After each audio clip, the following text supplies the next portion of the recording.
But now let's get into the specifics. So far through the first 2 games of this series, James Harden and Donovan Mitchell have been absolutely terrific. You can see their stats on your screen here in a second, Matt, if you want to take 390 here full. Donovan's averaging 31 points. James is averaging 25. They're both shooting over 50% from the floor, 46 and better from beyond the arc. They have been incredible. Can this duo play even better? Not necessarily tonight, but is this the peak of that duo, or is there still another level that the Don Harden backcourt can reach in this NBA playoffs? Resident basketball guru, Yeah, what do you Jason say, Lloyd? Jason? I think it'd be hard to play much better than this. It's not can they play better, it's can they play this well against better teams. That makes more sense. Yeah. Yes. So You can't play much better than that. I mean, the greatest, I guess, 2-man performance I've ever seen was Kyrie and LeBron on the road in Game 5. In 2016. Yeah.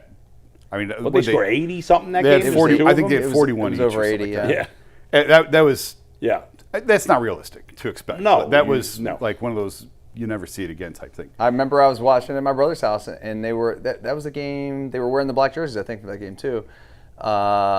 That Kyrie was so good. Yes. Kyrie was so good. Yes. It's like neither of them could miss. It was that we could do it 30 for 30 just on that game and the days leading up to it. But for these guys, can you sustain this level of play? I hate to keep talking about Boston because that's a month away, but can you sustain this level of play against Boston? Yeah. So they're playing incredibly well right now, but they're doing it against a team that they should be doing it against for the most part. Yeah. So for me, it's not can they play better, it's can they sustain this level against better competition.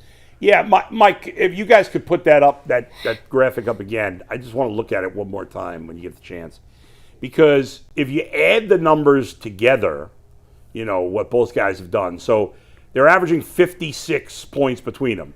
Could they average 60 between them in the series? Yeah, I guess, but I can't do it. I mean, in terms of the shooting percentage. They can't shoot better than that from 3. They're shooting 47% from 3. Yeah. I mean, come on. They're averaging 8.5 rebounds between them and 11.5 assists. I don't know that I can ask for much more than that. Maybe a couple of more points, I guess. But if they play like this the entire postseason, the Cavs will go to the finals. They should. They'll have an excellent or have a very good chance to have an go to the excellent finals. chance. Let's say that. Yeah. And if you add in Mobley, and if you tell me all 3 guys will play as they have, I'll tell you they're going to the finals. They're going to beat Boston. If all 3 guys play the way they have these first 2 games, that's a big if because obviously Boston's much better competition. Right. But if they play, because Mobley's averaging what, Mike, 18 a game? Mobley in the playoffs? Yeah, so far. Yeah, he's averaging, I'll give you the exact number in 1 sec, but he had 25 in Game 2, and in Game 1, he's averaging 21 in the playoffs. All right, so that's nearly 75 points. Between the 3 of them, right? They're averaging about 70, close to 80 points a game. Yeah, 31 plus 25 is 56 plus 21. 77 points, yeah. I mean, Math is hard. Yeah. If the 3 of them play like this, they will go to the finals. 100%. Where they will probably. But you gotta assume Yeah. that either one of 2 between Harden and Mobley is not going to play at this level the entire time. I expect Donovan to. Yes. But, and Donovan shouldn't get worn down as much And as that is a great years. point. He's not had much of a supporting cast the last Right. couple of years. This is their best chance. Yeah. I mean, this is their best chance without LeBron to get to the finals.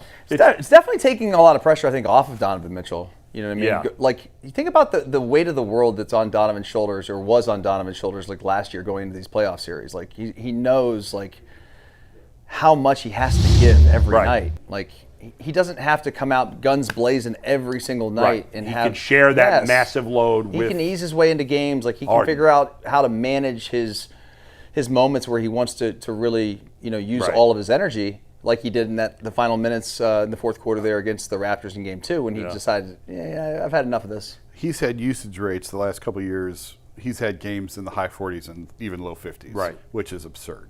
Where was he at in these first 2 games, his usage rate? Right around where he was in the Miami series last year, I think. I don't remember. What you want?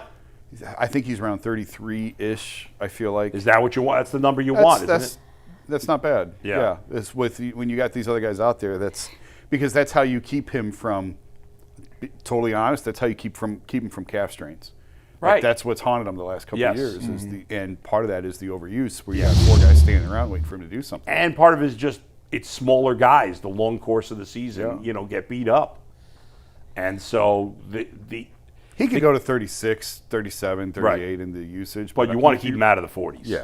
Yeah. So in his playoff career with Cleveland, in his first playoff run against the Knicks, he had just shy of a 30 usage rate. It was 29.7. Well, that's low.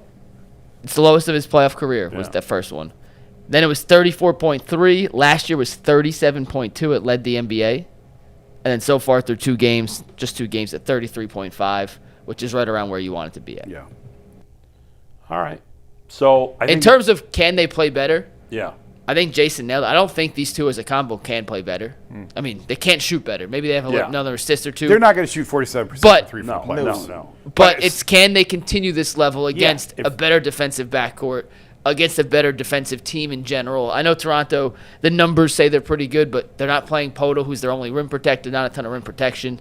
If they can keep this up, and we talked about it after game 2, how down the stretch, even when Toronto tried to get it closer and got it within 6 points and then got it back to within 7 points, it was either Don or James who answered with a dagger, who answered with a, hey, I understand you're getting close, but you're never going to break the seal, basically, to turn this into a legitimate game as we get down the stretch. And the fact that both of them, and we've talked about it before, and I want to reemphasize this again, and if you want to take the graphic or the video, Matt, we'll talk about it as we're playing.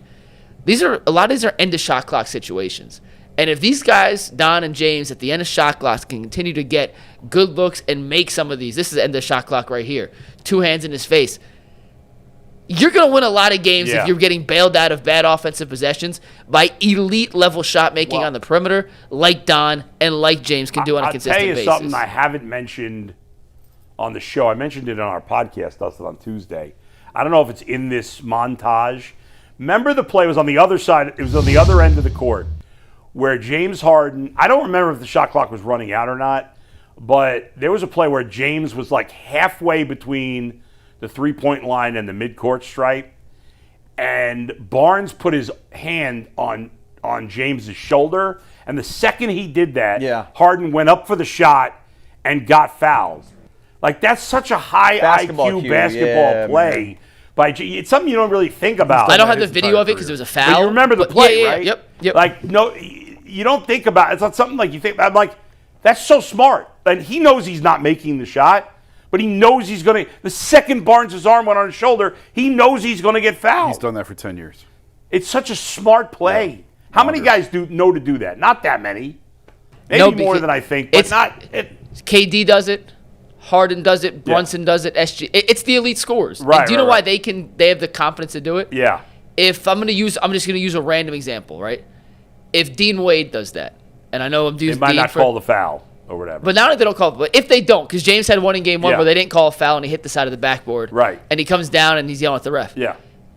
Can you imagine the talk we'll have the next day if Dean Wade tried to do that from beyond the arc from 32 feet and doesn't get the foul call and just throws him? You don't have the leeway to get away with that. He's not shooting the ball with a hand on him if he doesn't shoot when it's open. I was using just any random player, but you don't get away with that unless you've earned the right to do that. Yeah. And because James is so smart, because he's so skilled, because he's so talented, and because he might be the greatest foul drawer in the history of basketball from the guard position, whether you agree with some of the foul baiting tactics he did in Houston and he still does now or not, whether that's your preference, your style, we could debate that another day. He's one of the all-time leaders in free throw attempts in the history of the league, and guards aren't high up on that list. He's the rare exception. Is he a number most free throw attempts by a guard? Let me look it up right now. I mean, you should have had that, Mike. Where are you? I mean, he's right though. I mean, his ability to get to the free throw line is amazing, as good as anybody. Yeah, and that's so crucial for the Cavs, especially in those late game situations where it's a possession or two, whether you're up or down, and you just need points. I mean and he's a good free throw shooter, so it's one of those skills, like he said, that Dean Wade couldn't do that. And not to mention, it does take skill to draw the foul. Right, and his body type, the way it's like a fullback when he drives to the bucket. That's true. You know what I mean? Mike, what is I got it. Where do you think James Harden ranks all time in the history of the NBA in free throw attempts? Top 5. Just shy of the top 5. 7th. He's 7th. He's taken 10,002 free throws in his career. Do they call more free throws now than they did more? Number 1 is not an active player. You want to guess the 6 above him? All names you'll know. Number 1's not an active player? Not an active player. There is another active player on the list, but it's not. So number 1's Kareem. Nope. Kareem is 9th. James Harden's taken more free throws in his career than Kareem. Think about that. It's a different game. Is Kobe on that list?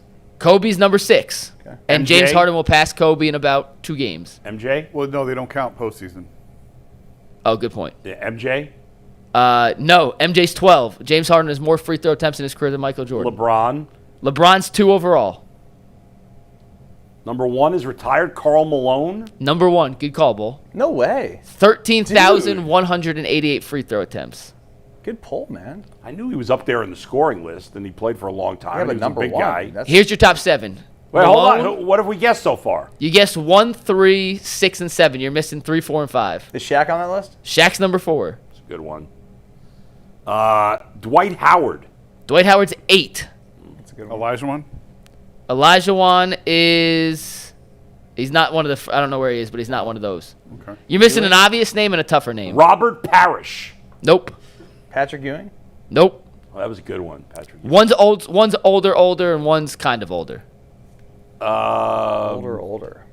Bill Russell. Nope. But in the same era. Chamberlain. Wilt Chamberlain is number 3, and you're missing number 5. 5 is one we... Oh, KD. No, not active, remember? Oh, not active. And this is older. This is played in the 80s, 90s. Bird. Nope. Nah. Big man. 3-time MVP. I believe he's a 3-time MVP. You said Elijah one? I guess the last Barkley. He is a 3-time MVP. Nope, not Barkley. Moses Malone. Oh, Moses Malone. So top 7, Karl Malone, LeBron, Wilt, Shaq, Moses, Kobe, James Harden, 7th most free throw attempts All right, in the I did pretty history good of the with guessing NBA. there. You did. Pretty happy with well that. Done.